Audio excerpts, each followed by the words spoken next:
एवढं त्याला तटून उभं राहू नका ना साडू, एवढं तटून उभं राहू नका ना त्याला. व्हायला मला तर भीती वाटायला लागली दादा.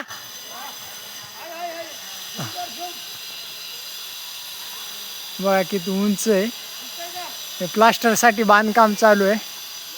म्हणजे आधी पूर्ण बांबू वगैरे बांधून घेताल आणि नंतर प्लास्टरला सुरुवात होईल. हा ना भाई. बघा मला तर भीती वाटायला लागली.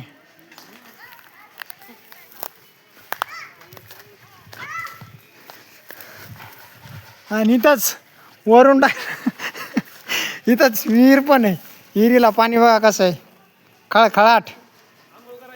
हा आणि इथं मारुतीचं मंदिर आहे इथं.